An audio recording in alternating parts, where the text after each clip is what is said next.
6:33 a.m. Someone finds Maya's phone. Deck 7. Near the railing. Screen cracked. Lost. March 15, 2018. 3:47 a.m. A frantic 911 call from a cruise ship in the Atlantic Ocean. A 16-year-old girl is missing. By sunrise, they find her phone by the railing. Screen cracked. No body. No witnesses. No answers. The mother buries an empty coffin. 7 years of therapy. 7 years of medication. 7 years of learning to survive the kind of pain that has no name. And then, on a random Saturday afternoon in Puerto Rico, she sees a woman at a fruit stand who looks exactly like her dead daughter. The woman has 2 small children. A boy holding her hand. A baby in a stroller. Before she can convince herself she's hallucinating, a man walks up, puts his arm around the woman, kisses her head. The mother recognizes his face immediately. It's her ex-husband, the stepfather who abandoned her 6 weeks after their daughter died. Standing there, alive, with her supposedly dead daughter, with children who shouldn't exist. This is that story. And I promise you, the truth is darker than anything you can imagine. Kesha Matthews. Born 1976, South Atlanta. Single mother at 26 when Marcus, her boyfriend and Maya's biological father, died in a construction accident. Scaffolding collapse. Gone before the ambulance arrived. So Kesha did what mothers do. She survived. Double shifts as a nurse. Night shift, day shift, whatever kept the lights on. Years of exhaustion that became normal. In her late 30s, she went back to school. Got her psychology degree while working full-time. Became a child psychologist. Finally, she could breathe. At a hospital charity event in 2015, she met Derek Bennett. Charming.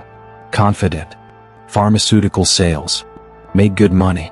Knew how to make her feel seen after years of being invisible. They married in 2016. Derek legally adopted Maya, who was 14. Kesha thought she'd finally given her daughter the complete family she always wanted. But there were things Kesha didn't know. 2 previous relationships that ended suddenly. The women never wanted to explain why. Gambling debts piling up quietly. The kind of secrets you hide behind a good suit and a better smile. Maya Bennett. Born 2002. Artistic kid. Loved photography. For years, it was just Kesha and Maya against the world. Around age 14, something shifted. Her school counselor noticed it. Maya became secretive. Stopped making eye contact. Started spending more time alone. Her best friend saw it too. She stopped talking about her stepdad around Christmas 2017. I asked her about it once. She just said, "It's complicated," and changed the subject fast. Check Maya's Instagram from that time. Photos with Derek completely stop after December 2017. Just stop. Like he'd been erased. But Kesha thought it was normal teenage behavior. Here's what Kesha didn't know. Investigators would later find Maya's journals. October 2016, age 14, Derek makes me feel seen. Like I'm not just Kesha's daughter. He listens to me. Really listens. April 2017, age 15, we talked for hours last night. Mom was asleep. It was just us.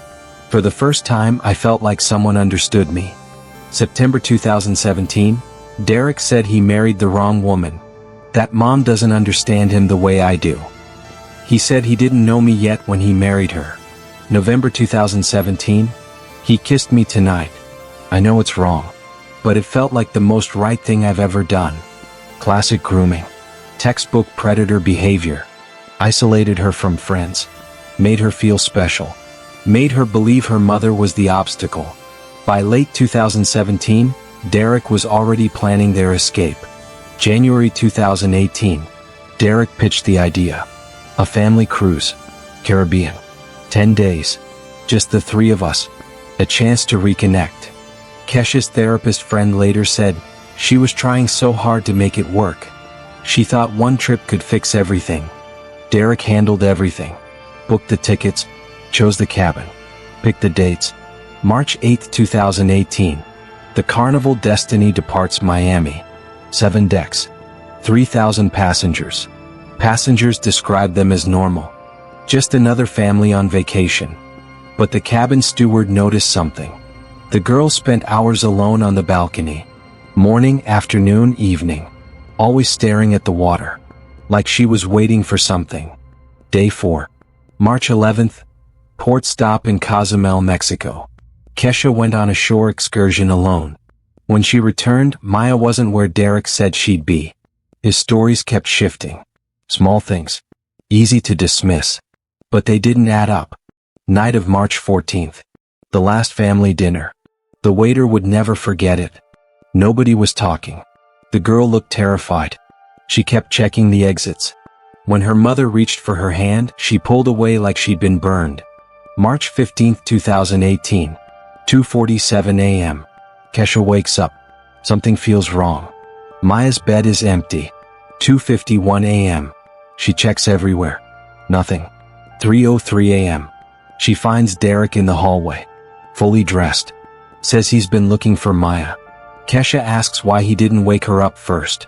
Why he's fully dressed. Why he looks so calm. He doesn't have a good answer. 3:15 a.m.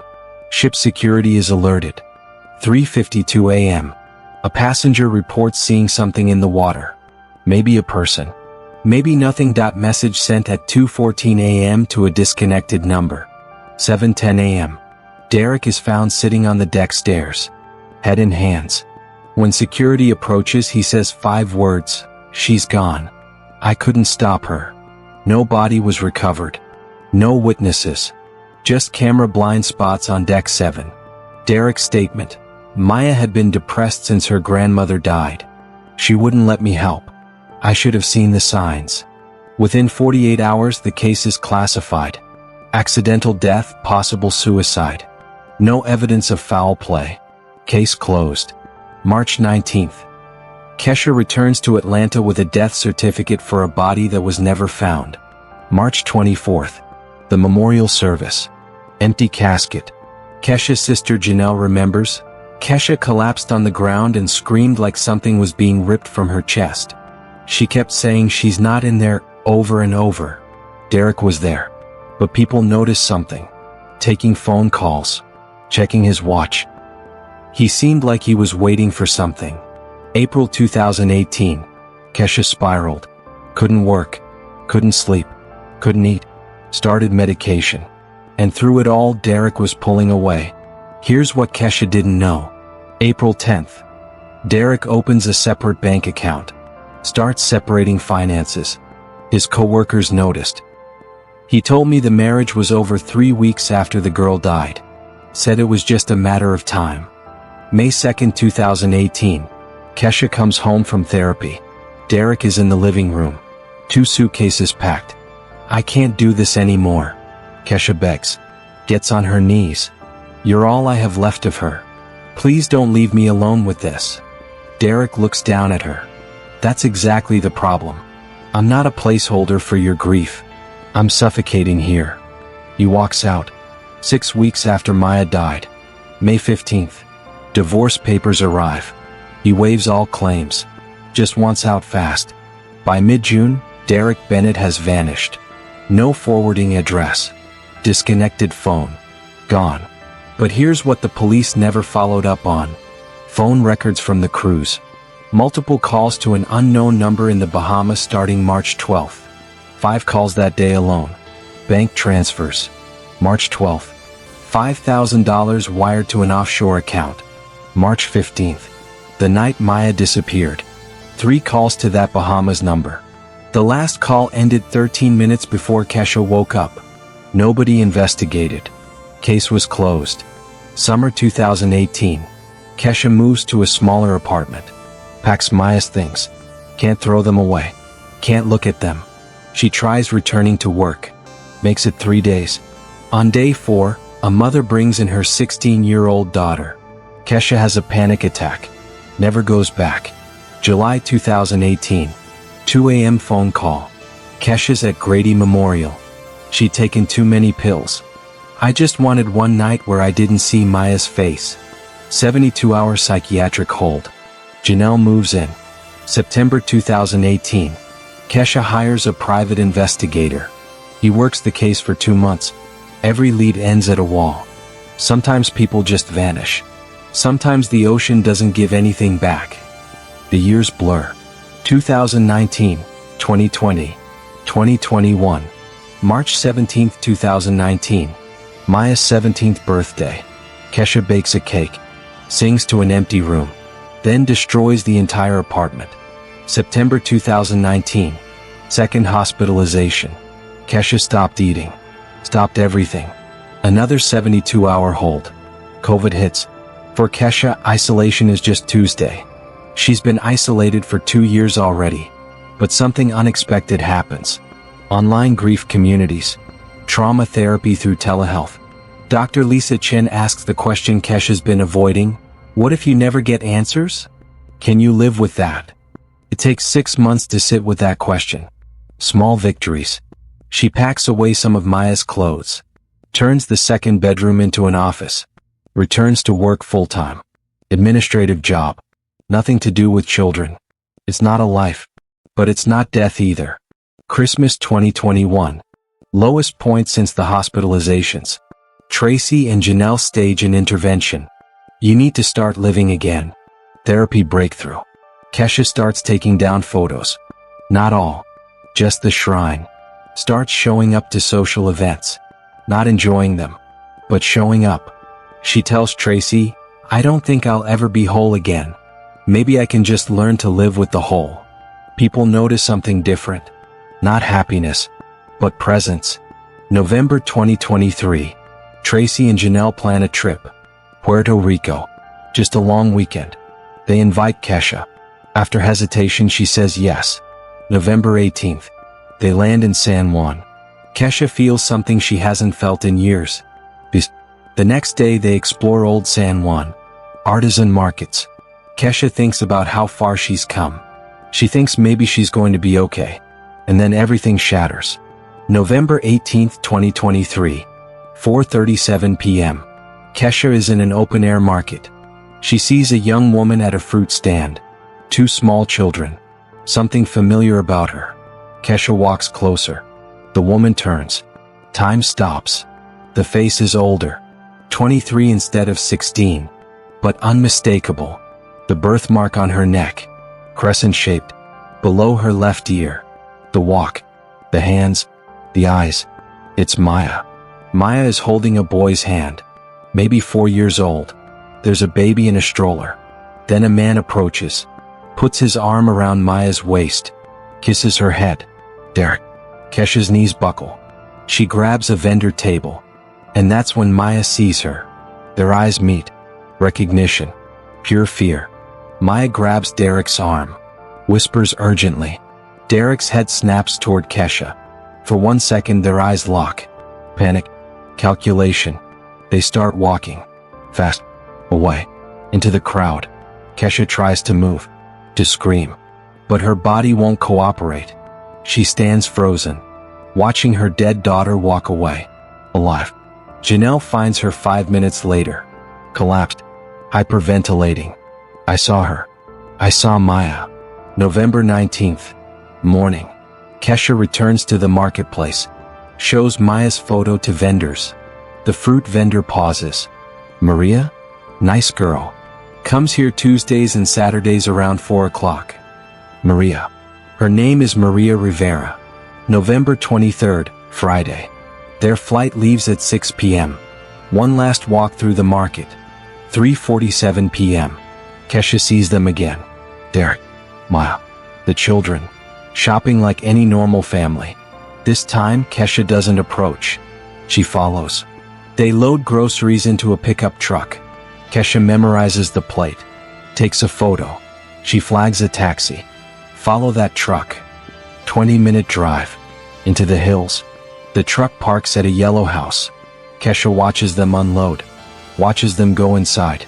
A house. A home. A family built on her suffering. That night, Janelle paces. We call the police now, right? Kesha stares at the wall. Tomorrow. I need tonight to think. Think about what? About what I'm going to say to her. November 24th, 2023. 9:30 a.m. Kesha arrives at the yellow house. Derek's truck is there. 10:15 a.m. Derek leaves for work. Kesha waits 5 minutes, then walks to the door. She knocks 3 times. Maya opens the door, coffee mug in hand. Behind her, 2 children playing. Maya and Kesha lock eyes. The coffee mug slips, shatters, brown liquid spreading. "Mama, don't." Maya sends the children to their room. Now it's just them. 7 years between them. 7 years. "I know. You let me bury an empty coffin. I'm so sorry. You let me try to kill myself twice." Maya's knees buckle. "Where is he?" "At work. Call him. Tell him to come home." They wait. Hours pass. The afternoon drags. Kesha asks, "How old were you when it started?" 15. "Did I miss something? Some sign?" "No. You were perfect." "Then why?" "He made me feel special. Like I was more than just your daughter." "He groomed you." "I didn't see it that way then. You were a child." "I know that now." Maya tries to explain. The grooming, the manipulation, the cruise plan, the fear. And then the years passed. I had the kids. I couldn't, I was ashamed. "You should be." 5:20 p.m. Derek comes home. He walks in, sees Kesha. "Kesha, don't say my name. Look, I know this seems like you faked my daughter's death. Like you groomed a child." Derek's charm drops. "Maya pursued me. She was 15. She was mature. She was a child. You need to leave. This doesn't concern you." Kesha reaches into her purse. She pulls out a gun. Bought that morning. Legal purchase. Background check cleared. Derek's eyes go wide. Here's what investigators later pieced together from Maya's journals and Derek's planning. October 2016. Derek starts grooming Maya. Attention. Isolation. Making her feel special. November 2017. First kiss. She's 16. He's 38. January 2018. Derek researches fake deaths. Opens offshore accounts. Plans the cruise escape. March 15, 2018. 2:30 a.m. Maya meets Derek on deck 7. Camera blind spots they identified. A crew member named Carlos Rodriguez. Derek paid him $15,000. "If someone needed to leave this ship without anyone knowing, could you make it happen?" Carlos places Maya's phone by the railing. Cracks the screen. At 3:52 a.m. he reports seeing something in the water. Meanwhile, Maya hides in crew quarters. Dressed in maintenance uniform. March 15, 11 a.m. Unscheduled stop in Freeport, Bahamas. Maya walks off the ship. Just another crew member. Nobody checks. Private plane to Guatemala. Fake passport. Name, Maria Gonzalez. March 20th. Derek arrives separately. They start their new life. December 2018. First child born. Marcus. They move to Belize. Then Puerto Rico. New identities each time. Maya's later journals. "I miss my mom. I dream about her. I want to call. But Derek says it's too dangerous. That we'd both go to prison. So I don't call. But I miss her." A life built on a lie. A lie that destroyed a woman 600 miles away. Back in that yellow house. November 24th, 2023. Kesha holds the gun. 7 years of pain in her hand. Derek against the wall. Maya crying. Children behind a closed door. What happens next? The police reports would later show Kesha called 911 at 5:47 p.m. She never fired the gun. But she didn't need to. The truth was enough to destroy them. Derek Bennett was arrested on kidnapping, fraud, and child exploitation charges. Maya, legally still Maya Matthews, not Maria Rivera, faced charges too. But given her age at the time and the grooming evidence, prosecutors showed leniency. The children were placed with family services while everything sorted out. And Kesha? Kesha finally got her answer.